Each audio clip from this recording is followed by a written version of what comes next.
check off these boxes. I know the old me couldn't have you. All right.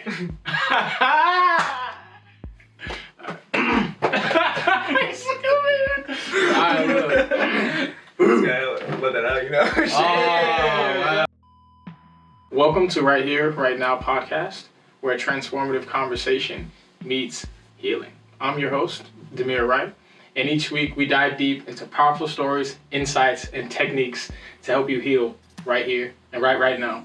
And today it's my first podcast, and it's incredible to start off with some of my best friends. We go all the way back from 6th grade. So without further ado, I want to introduce Nick, n.viison, and my boy Brandon, orozscope. Yes, I want each of you guys to talk a little bit about what it is that you do and where you're from.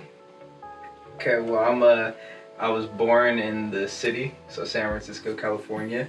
I was there till I was 9 years old, and then I moved out here to Antioch when I was 9. That's when I had the chance to meet a lot of my friends, you know, in elementary school, middle school, high school, and all that. That never would have happened if I didn't move out to Antioch. So, Yeah, you know, shout out to Yock, baby. But yeah, other than that, I do photography, videography. I serve. That's pretty much all I've been doing ever since high school. You know, I've always been sticking to the serving industry, you know, because I just love connecting with people all the time, you know, and can't be mad with the tips. You know, the tips are always hidden. And then, yeah, you know, it's a really nice job to also balance your dream with, you know, like when you have other hobbies, I feel like it doesn't take up your life too much. So I definitely like that about serving. But yeah, I've always just been doing photography, serving, videography, you know, hanging out with the homies. And then what kind of videography do you do? I do music videos, but I've also, you know, captured weddings, you know, birthday parties, typical events, you know, quinceañeras, you know. Super dope. Randy? Well, my name is Brandon. I'm originally from the Bay. Maybe ask my parents from Daly City because I wasn't born in San Francisco. Dang. I was moved out here when I was like about 11 years old. Met these two guys in 6th grade. Been friends ever since. Right now I'm a wedding photographer for A Perfect Impression, and I do my own video stuff on the side with Deshaun Forrest, with demierewright, and some other events, you know, more of a freelancer on that part, but I'm constantly just full-time wedding photographer. Nice, and I'll make sure to put you guys in Instagram links and any links that you guys have. But let's get it started off. So you guys are both in the creative space of art, and I guess my overall question is, what gets you to get to creativity? Like, what gets you to stay? And then when you lose it, how does it feel, and how do you like get back to creativity? Because I feel like it's like so hard to like to stay creative. It's like you have it for like a little while and you're passionate and it feels good, and it's like, what do you do specifically when you lose it? I definitely keep it in touch through my job whenever I'm doing weddings, just because whenever you get like photos one-on-one with just a couple, that's when you gotta get your own like creative side. Like, yeah, you have to follow certain steps, like meet a certain criteria, you know, for the company, but I also get to freestyle in a sense. I get to like think on the spot, like, oh, let's try this pose, let's try this background, let's try this lighting, or even if they have any other poses that they could think of, that's when we'll do that for the shoot. It's definitely harder for me personally whenever I'm doing videos, because I struggle with editing. Like, even if I have a laid out plan, like for a video, like if it's a more like story based video, it gets a little easier. But when it's like, all right, we got like 20 shots and you have the song, make something, then I'm just like, you know, just scratching, and then I'm not gonna lie, I'll procrastinate. You know, so you'll start doom scrolling, or you know, on the computer, you know. I feel like, yeah. So does that mean that you feel more creative when there's like another person there? Like, it's easier to kind of bounce off if you can see the canvas that you're painting, rather than sitting in your own sanctuary and just trying to make it by yourself. Yeah, it's definitely whenever someone else is like in the room with me, or just someone's around, like it definitely gets like my thoughts going. It helps out with me creatively, especially when you're doing photography too, because like there's different types of photography. You could do landscape, you could do animals, but when you're doing portraits of people, that's when it's like you're very dependent on each other to get what you want and what the client wants, and creatively, like, that goes both ways too, because sometimes, like, you could get like the person that literally wants to do anything, which really helps out in your favor, and then sometimes you get someone that's like, oh, I only want da da da. Yeah.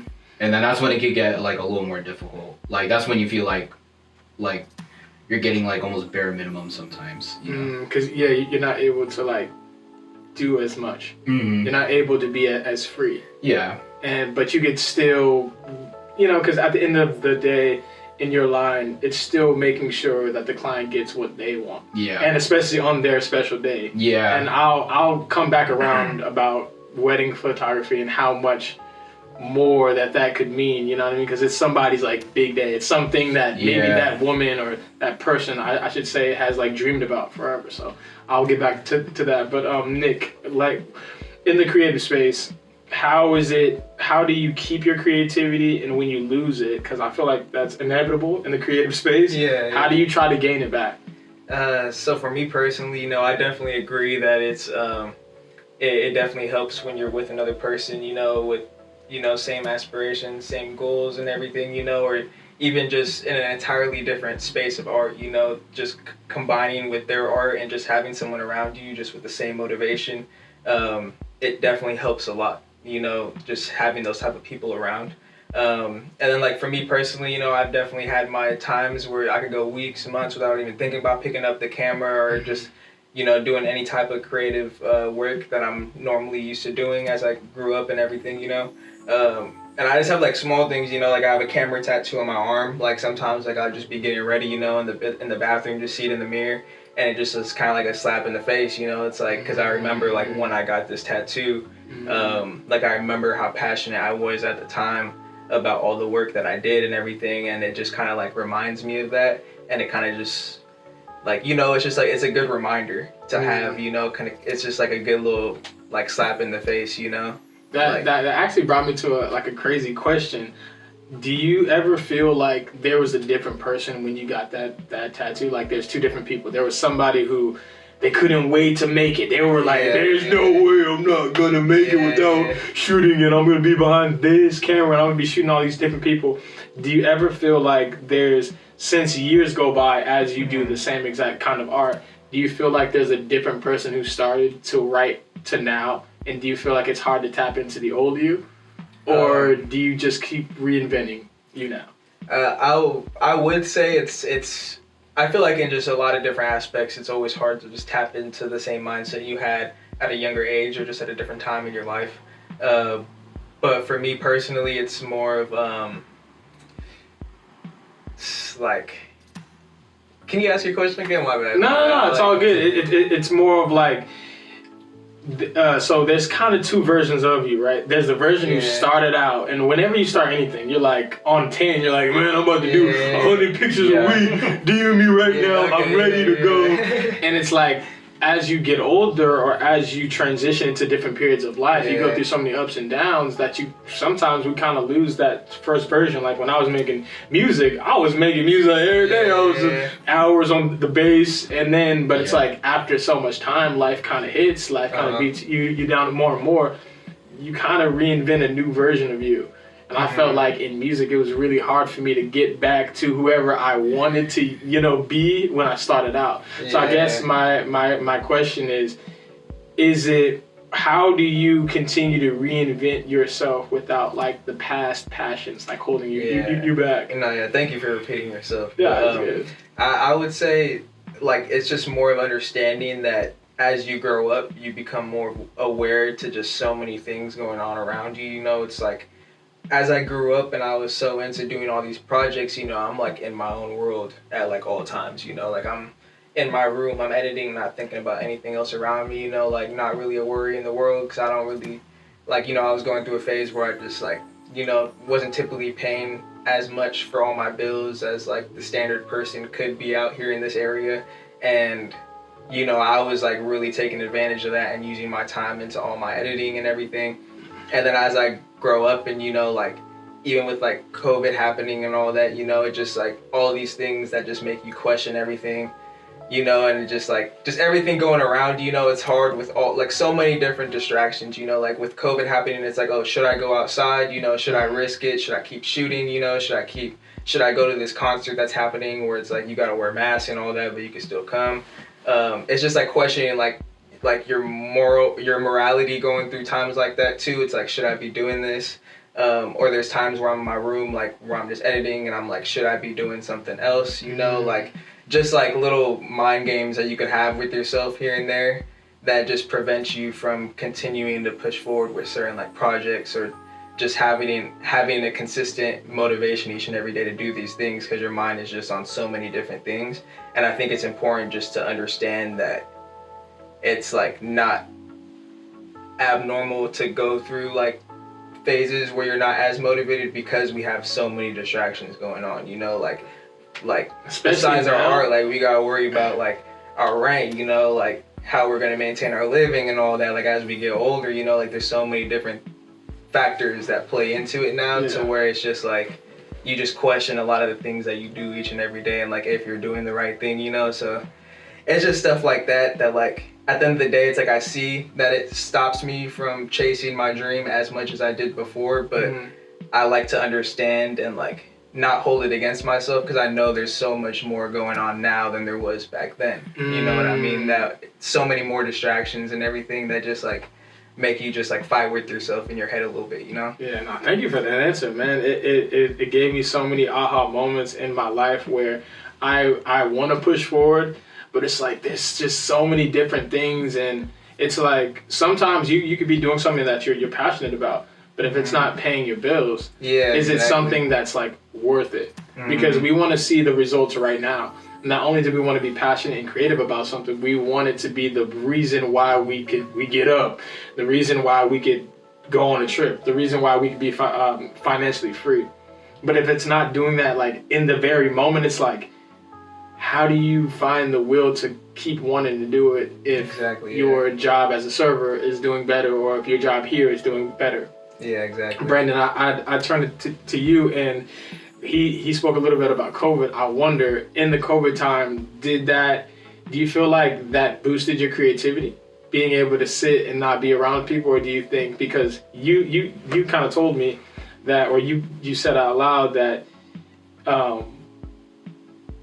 you said that being in front of people is more creative. You know, you get more of a creative juice, and COVID kind of took that away from us all. So do you feel like that hit you hard in creativity, and once we got out of COVID, you're able to just bounce back? Or do you feel like it was like... For that, like, one solid year, it definitely, like, put it to a halt to an extent. Because, honestly, at that time, like, I'm going to say, like, I was, like, working at Target at the time, and I was just an essential worker, and it definitely put my, like, creativity, like, to a halt.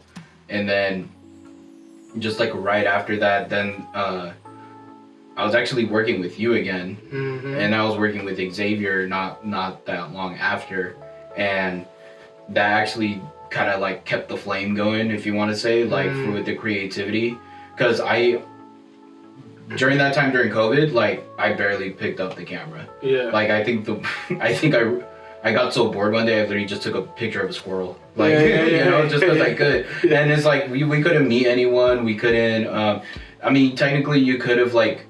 If depending on what type of photographer you are too, you could have taken pictures of anything. Like I know photographers that take pictures of fruit. Like I know photographers that take pictures of landscape or of cars or whatever.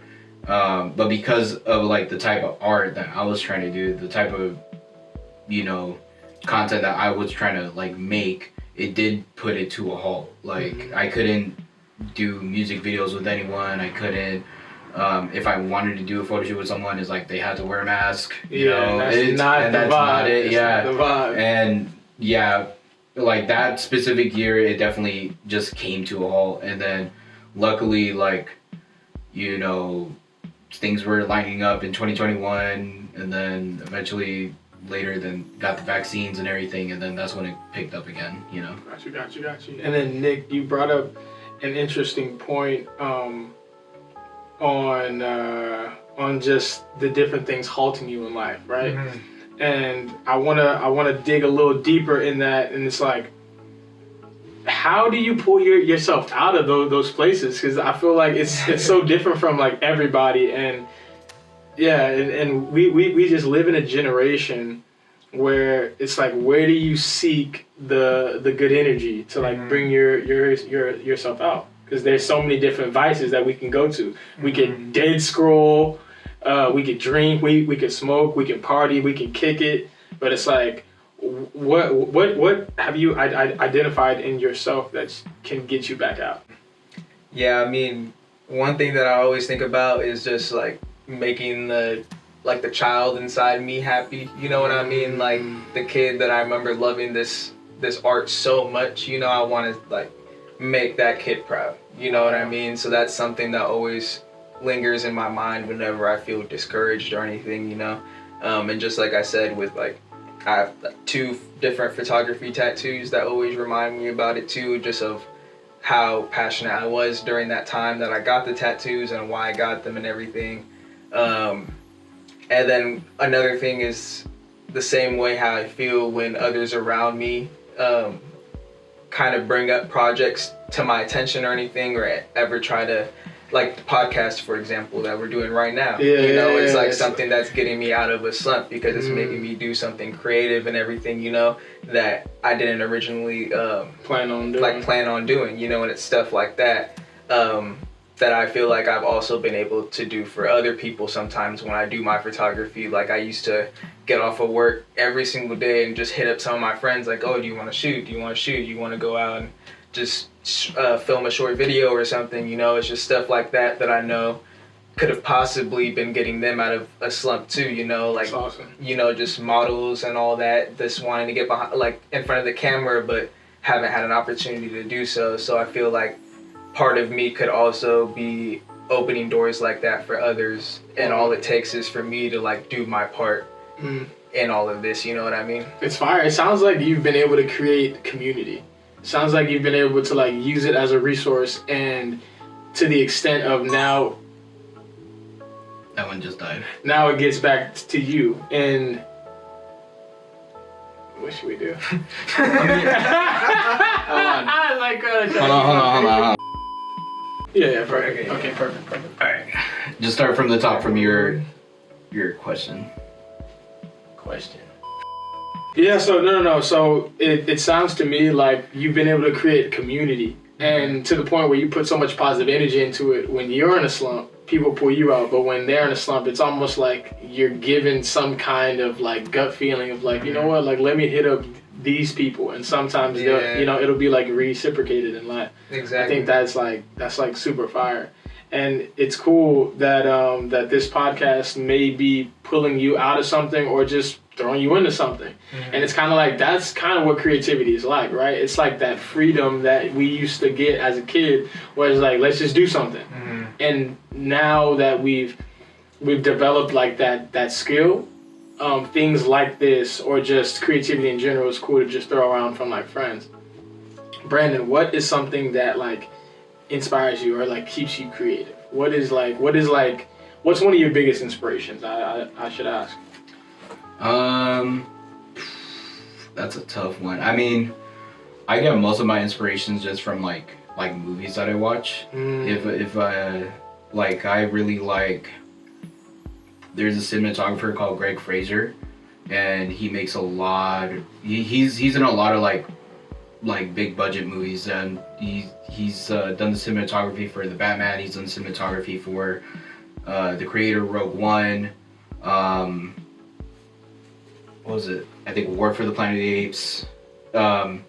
In terms of like just how I shoot, that's how I want to look like, you know, in terms of like even when I do weddings, like I want to look very sharp, very zoomed in, everything looks clean, like everything's like properly like highlighted, everything the color grading looking perfect. Like in terms of like style wise, that's how I want to go, like for cinematography, and that's where I kind of just, I just draw inspiration, like especially if I'm doing like couple formal photos. Yeah. Like I shoot it, like I remember I had a couple like just looking out like in the sunset with their back. So they're both looking at the sunset. Their back are towards me, and then I'm just getting the sunset and like just have them blurred out, and the sunset's in focus. And I just kind of got that like inspiration from like, it's a shot from the Batman where he's looking over the city and you see him like he's in the foreground, but he's blurred out and the city is actually like in focus. That's fire. Yeah. It's so crazy to hear from the perspective of like somebody behind the camera and what inspires you to see what your vision is, because it's like people don't realize the intricacies of like a movie or a film or a music shot, because it's like there's a certain energy in the angle, you know what I mean? Like for a scary movie there has to be a certain amount of like anxiousness that like the camera shot has to make you feel. It's not all about the music. Sometimes it's like POV. Like POV is so important. Speaking of POV, let's change the mood. So speaking of changing the mood and getting a POV, I want to get you guys this perspective on fear. And if it's been like one of those things that has taken you further in where you're trying to go, or if it's like pulled you back a little bit. And I'll speak a little bit on my personal grips to fear. I think things like this has been my most fearful state, where I just sit down and talk in front of a camera. Because with music, it was actually pretty easy because it's just repetition. It's the same songs, it's the same, and all people can like kind of be blurred out in a way if you like are doing it over and over again. It doesn't really matter how big a crowd is because it all looks the exact same. Hella lights, hella smiles, people dancing, people don't. It's either one. But when you're talking, for me, like I have a speech impediment. So like stuttering and not being confident and the fear of messing up and people are gonna judge me and people are gonna do this and that, I think it has been one of those things where it sometimes stops me from like being the best version or like trying my best or stepping into fear. And I think this season of my life is the first time that I'm like leaning into it. I'm leaning into all those things that I fear, because I feel like on the other side of all my fears, the person I'm trying to be. So I just want to hear from you guys on what kind of fears have you had? What are some of the things that may have stopped you when it came to fear? And what are some of the things that you overcame through fear? Definitely my insecurity was just talking to the clients on the wedding days, talking to the bride and groom, the family and all of that. It was very hard just because, I've always been a quiet person. I've always been a quiet person since day one. Like it was very, very hard. Like on the first day when I had someone shadowing me for a wedding, it was my coworker that was shadowing me, and I'm not talking at the volume that I'm talking at right now. I was talking very, very quiet. I was like, and I didn't want to look at anyone in the eye. I was like, I was almost out of breath too because I was walking up the stairs. So it was like, it was just like double. More and more shit. It was more stuff falling on top of each other, and then I was like, hey, I'm Brand. Like I couldn't talk, and it was just very like I was just out of my comfort zone. It was very, very hard, and the only reason like it's just one of those things that I eventually got over with, just with more practice and more weddings, more events. Because like I generally had that initial fear like after I left the wedding, where I was driving and I thought to myself, oh, I should quit. And it really hit me hard, like because I felt like I finally got the job that I wanted, that I went to school for, and as soon as I got there, it became like just overwhelming. I didn't realize it's like, oh, I literally have to be upfront with people that I've never met. It was very, very hard. And it's so crazy how like once we finally get to where we're trying to go, like almost every single time, it's like our brains are like ready to self-sabotage. And it's so weird. I just finished a book. It is called The Mountain Is You. it's on self-sabotage, and I've been able to learn so much about myself and how the brain works, and how you could literally want something so bad, but once you actually get it, you're like so uncomfortable with having it or with obtaining it that your brain wants you to be like so much more comfortable. So Nick, in your way, what are some things that have also been like either self-sabotaging or like just like fears? So I feel like for me, at least, you know, personally, I definitely relate to what you guys spoke about and what Brandon was saying when, you know, just pulling up to an event, like you just know you weren't going to know a lot of people there. Like whenever I'm doing, whether it's a wedding, birthday party, anything, you know, just any type of event where I just don't know the people who I'm going to work with, you know, there's always that little bit of anxiety and fear going up to it where it's like, you know, like this is what I always wanted to do growing up, is just like make money doing what I like doing. But when it comes to like the self-sabotage, you know, you're like driving there, or just like you're on your way there, or even like just like getting ready for it at your house, you know, you're just like, do I even want to do this, you know, like you almost just like want to cancel, you know, it's like I don't even want to do this, you know, because I'm like so scared that like I might not perform my best or something, or I might not live up to what I have of the expectations for myself, if that makes sense, you know. It's like this is what I always wanted to do, but like am I ready for it, or like is this gonna work out for real, you know. It's like the doubt and the self-sabotage, and like for example, like in the fear aspect, I had lost my job in July, and it put me in that do or die situation where it was like every decision I made moving forward like was very critical in my life, you know. It's like I had to choose like the best skills I had and try to make money off of that when it mattered the most. And that was probably like the biggest fear barrier that I have like probably came across in my life, because it's like, you know, I was always hoping that like it would just kind of work out smoothly to where like I have a good income and then this kind of just comes to me on the side, you know. But then it really came down to like, this is all you got. Yeah, you know, like I have to perform well, you know, I have to do this right, I have to do that right.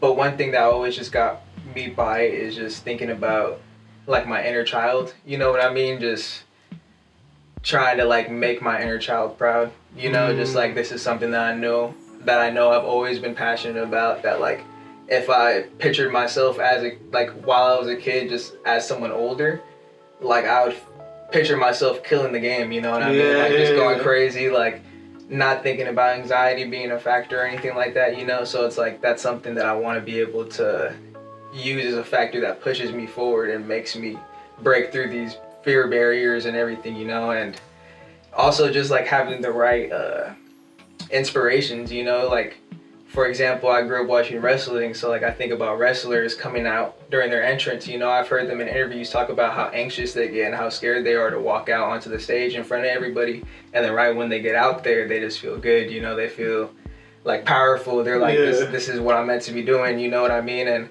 that's how I feel when I get to the events, you know. Once I start shooting, I'm like, you know, like this feels right, like I feel good here now, you know. But it's all about the build up and just powering through, you know. Then I always just like leave it in the hands of God as well, obviously, you know. Like that man always fucking does wonders, does wonders, man. Shout out G.O.D. I know if I just leave it in his hands, like everything's smooth too. So and I could relate so much to the anxiety right before like that build up or that walkout or all that time that you have to contemplate. I feel like if it's like what could we do in that short amount of time that we contemplate something? You know what I mean? If that perception was to shift, I feel like it would change the entire trajectory of like the reason why you're even there, right? So for you, it's like that imagery or that imagination of making sure that your inner child is healed is super important, because going forward, it's like you can rely on that power, and you can rely on God's power, because God is always going to be He's always going to be that one that you can lean on in times of not understanding, in times of confidence, in times of lack of confidence.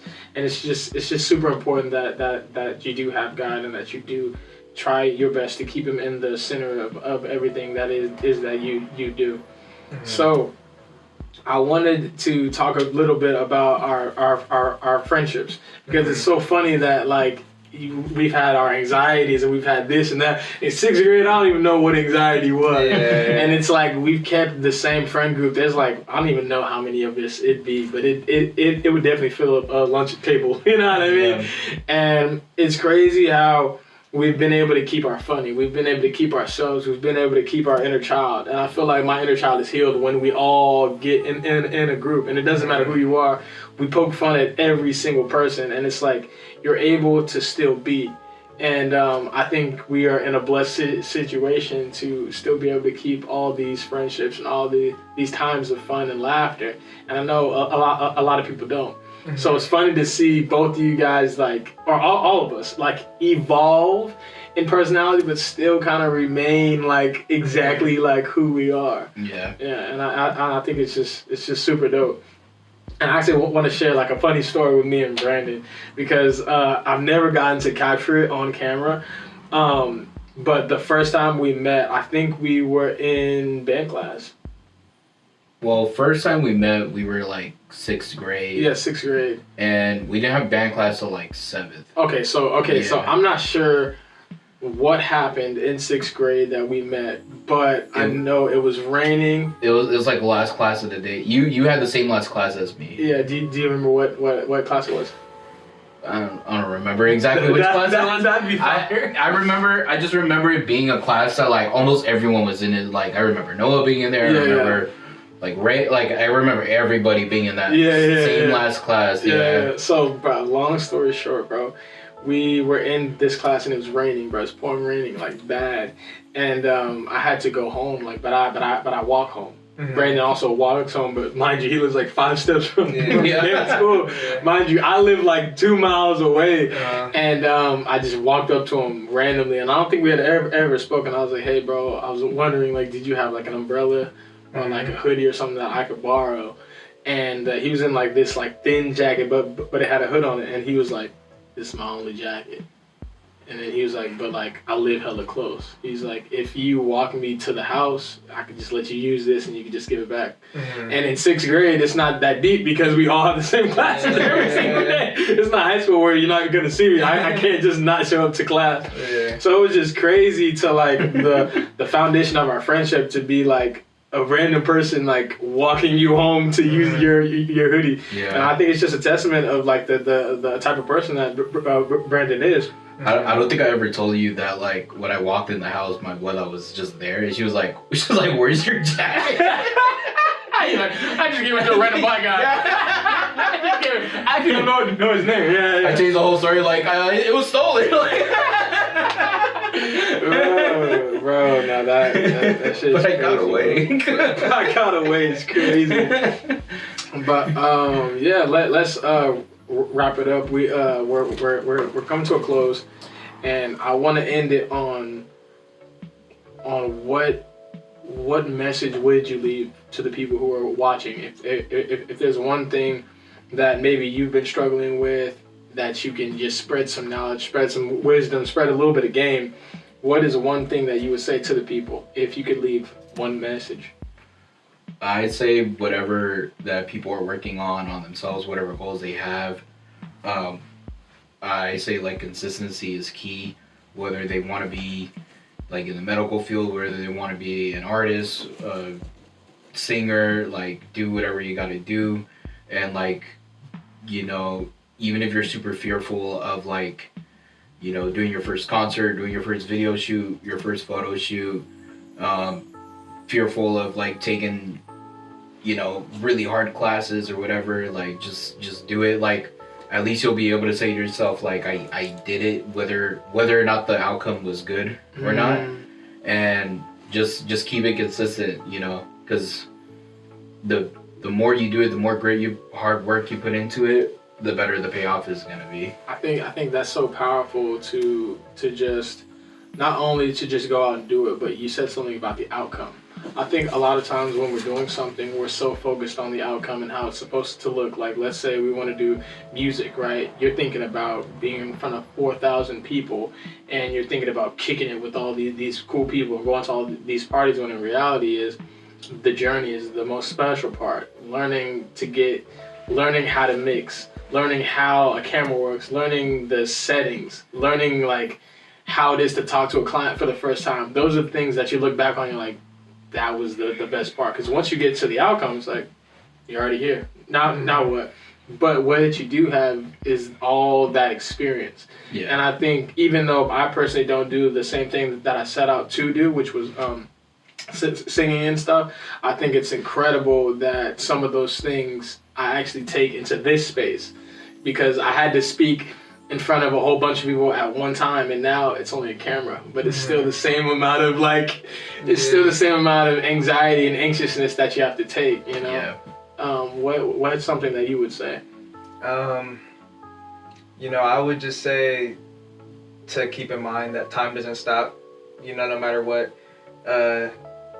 You know, when you say, like, because I've been in this position plenty of times where I'm like, oh, I'm going to get this done tomorrow, I'm going to get this done in a week, or I'm going to go do this. Like, I have an idea for this shoot, but, you know, I'll get to it next week or sometime, and then a month goes by, like 2 months goes by, like a year goes by or something, you know, and, you know, it really just kind of slaps you in the face, because you're like, you know, it's like, that's some things that people really don't think about, you know. It's like, it's something that obvious, and you would think that everybody thinks about and keeps in mind all the time, you know, but some people, including myself, sometimes just get caught up in so many just things in my own world, you know, that I'm just thinking, like, you know, like, yeah, like I got all the time in the world, you know, and it's like, that's obviously not the case, you know. So it's like, you know, my advice that, like, I also have to take for myself, you know, is just, like, keep in mind that, like, you just gotta use your time wisely, you know, like, just, you know,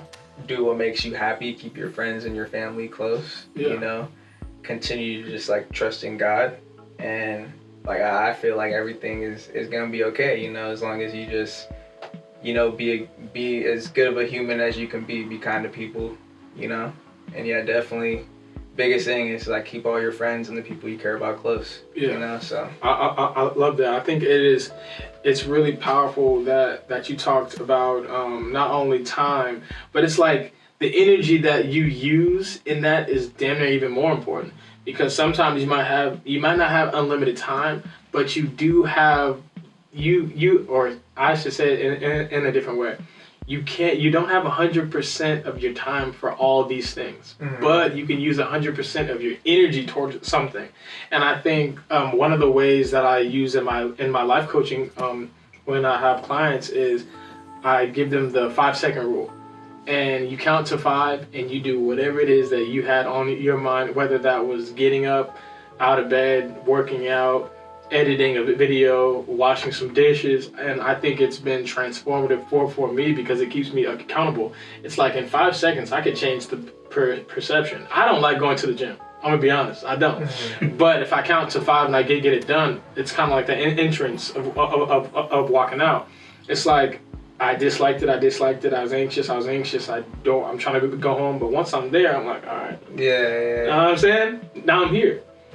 So I think that's really transformative to just know that you don't have all the time in the world, but you could focus and you can get all the stuff done that you need to get done. So yeah, I appreciate you guys for being on my first pod. You guys have been great friends. You guys have held me down for a long time, and I appreciate that you guys keep my child out. You guys keep my fun up, and I appreciate you guys going into this endeavor and being a part of my first episode. Yes, I appreciate you too, my guy.